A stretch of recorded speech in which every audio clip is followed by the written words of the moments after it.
और बड़ी खबर से शुरुआत करते हैं। जम्मू कश्मीर में सेना को बड़ी कामयाबी मिली है। जम्मू कश्मीर में बारामूला के रफियाबाद में सेना और आतंकियों में मुठभेड़ हो रही थी। मुठभेड़ में सेना ने 2 आतंकियों को मार गिराया है। आतंकियों से मुठभेड़ में एक जवान भी घायल हुआ है।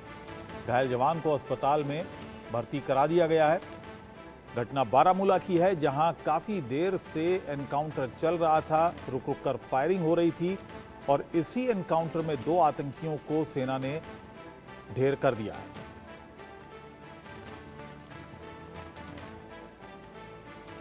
इस मुठभेड़ में एक जवान भी घायल हुआ है सेना का, जिसे अस्पताल में भर्ती करा दिया गया है घायल जवान को।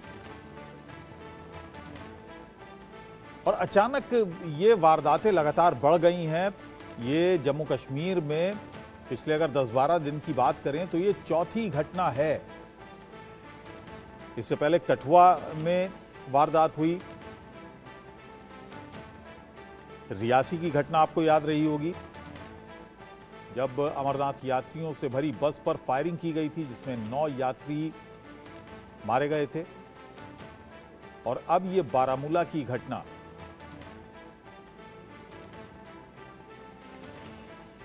2 आतंकियों को इस घटना में मार गिराया गया है और इसमें एक सेना का जवान भी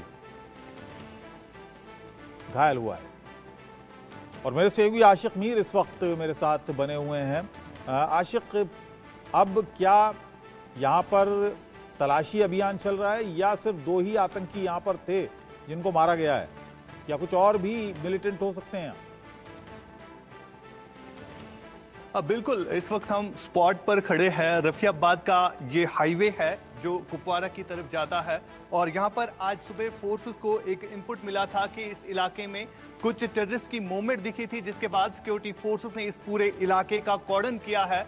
और फिलहाल मेरे पीछे आप तस्वीरें भी देख सकते हैं। बिल्कुल यहाँ पर सिक्योरिटी फोर्सेस की तरफ से, जिसमें Indian army, Jammu and Kashmir police और सीआरपीएफ की जवानों की तरफ से यहाँ पर सर्च ऑपरेशन चलाया गया और लगभग ये 2.5 घंटे तक ये सर्च ऑपरेशन चलता रहा। और छुपे हुए जो टेररिस्ट एक मकान में छुपे हुए थे, उन्होंने फायर खोला, जिसके बाद दोनों तरफ से गोलियों का तबादला जो है कई घंटों तक जारी रहा। फिलहाल अभी की लेटेस्ट अपडेट के मुताबिक जो है 2 टेररिस्ट को जो है यहां पर मार गिराया गया है और फिलहाल सेना की तरफ से, सुरक्षा बलों की तरफ से यहां पर लगातार ऑपरेशन जो है जारी है। यह आप तस्वीरों के जरिए भी देख सकते हैं। यहां से आगे जाने की इजाजत बिल्कुल भी नहीं दी जा रही है। एक कह सकते हैं हम एक बड़ा कामयाबी का ऑपरेशन रहा है ये, क्योंकि ये हाईवे जो है काफी महत्वपूर्ण माना जाता है। सुबह शाम यहां से कॉन्वॉय जो है गुजरती है, जिसके हवाले से एक इनपुट भी अब मिला था कि यहां पर एक बड़ा हमला भी होने वाला था। लेकिन फिलहाल एक बड़ा ऑपरेशन हम कह सकते हैं जो कि सुरक्षा बलों की तरफ से यहां पर आज किया गया।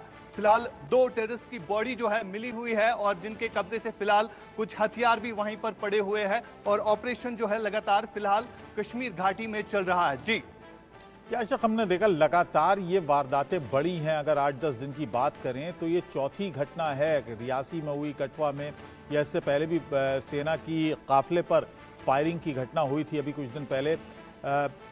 ये घटनाएं एकदम से बढ़ने की वजह क्या बता रही हैं? यहाँ पर सेना के अधिकारी जो हैं, पुलिस जो है, क्या बता रही है?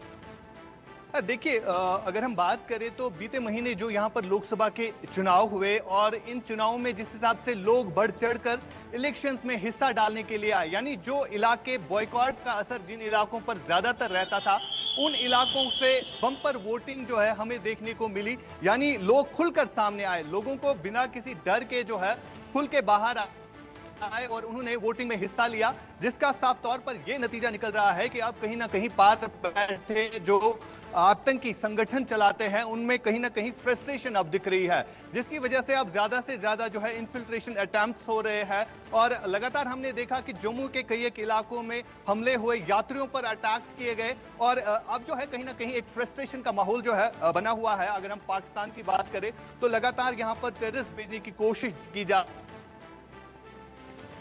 रही है। हालात सुधर गए हैं, हालातों में जो सुधार आ चुका है उसका जीता जागता सबूत आज जो इलेक्शंस हुए उनमें लोगों ने यहां पर दिया कि लोग यहां पर अमन चाहते हैं। लेकिन उसके बावजूद भी पाकिस्तान इस चीज से गुरेज नहीं कर रहा है, बार बार यहां पर आतंकियों को भेजने की कोशिश जो है लगातार रहती है। और अगर हम बीते इलेक्शंस की बात करें तो बीते इलेक्शंस में उन इलाकों में ज्यादा वोटिंग देखने को मिली जिन इलाकों में ज्यादातर बाइकॉट का असर रहता था। यानी कहीं ना कहीं एक फ्रस्ट्रेशन है जिसकी वजह से अब एक बार फिर से अमन बिगाड़ने की कोशिश लगातार की जा रही है। जी चलिए, बहुत बहुत शुक्रिया इस पूरी जानकारी के लिए। आपसे आगे फिलहाल अपडेट लेते रहेंगे।